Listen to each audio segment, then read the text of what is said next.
Bonjour à tous, présentation aujourd'hui d'une nouveauté, c'est la Radeon RX 460. Le NDA tombe à 15h et à l'occasion de ce lancement, IFX nous a fait parvenir une solution maison. Il s'agit de la Radeon RX 460 True OC. OC pour overclocking. Comme on peut le voir, il s'agit d'une version customisée avec un système de refroidissement particulier.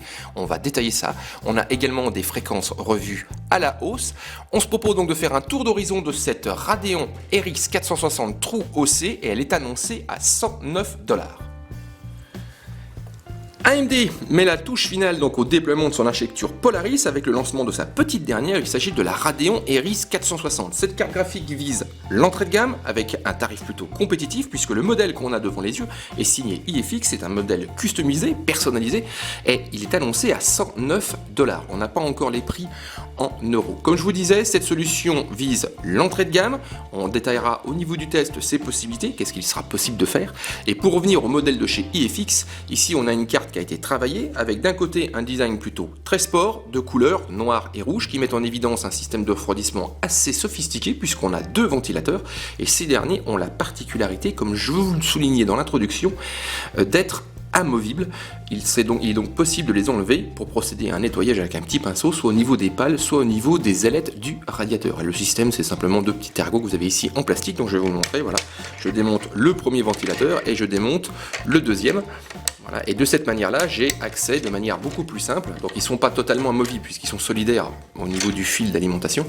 Donc là, il sera beaucoup plus facile de pouvoir les nettoyer ou encore d'enlever la poussière dans les interstices du système de refroidissement. Ce dernier est assez simple. On a un énorme radiateur qui parcourt, on va dire, une grande partie du PCB. Il déborde même un petit peu. Ici, on a un système d'ailettes assez serré en aluminium et on a surtout également la présence. Donc là, je vais peut-être remettre les deux ventilateurs. Ça sera peut-être plus simple pour la manipulation de la carte. Donc, il se reclipse de manière très simple. Voilà le premier et voilà pour le deuxième.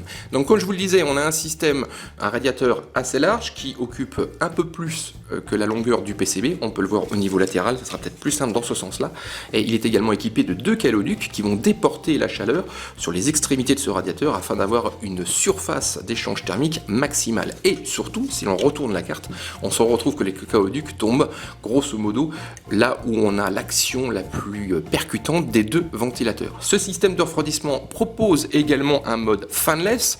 Alors, si vous n'êtes pas trop au fait, le mode fanless veut simplement dire qu'on a un arrêt total des deux ventilateurs lorsque le GPU est très peu sollicité. Côté dimension, bien qu'on ait une orientation entrée de gamme de cette solution, IFX a choisi, on va dire, du relativement imposant avec une carte graphique proposant un PCB d'environ 23,5 cm au niveau de la longueur, donc il faudra prévoir au niveau de son boîtier, et on a également un format double slot comme on peut le voir. Et tant qu'on est à l'avant, regardons ensemble donc les sorties vidéo. Ici on a un DVI, on a également un HDMI, c'est du 2.0B, et on a également un DisplayPort 1.4. Côté mécanique, Polaris, on est toujours en 14 nanomètres. Par contre, on a une version grandement castrée par rapport à la puce équipant la RX 480. Ici, on va retrouver 14 compute units, 896 stream processeurs, 56 unités de texture et 16 ROP.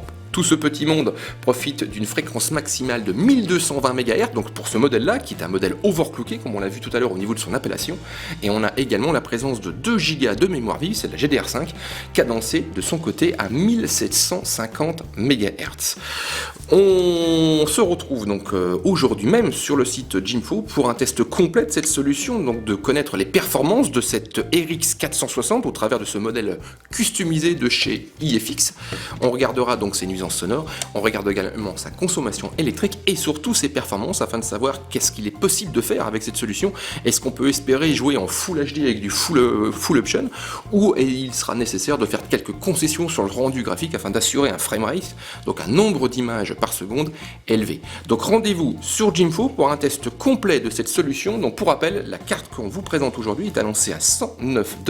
Elle est signée IFX et il s'agit de la Radeon RX 460 True OC.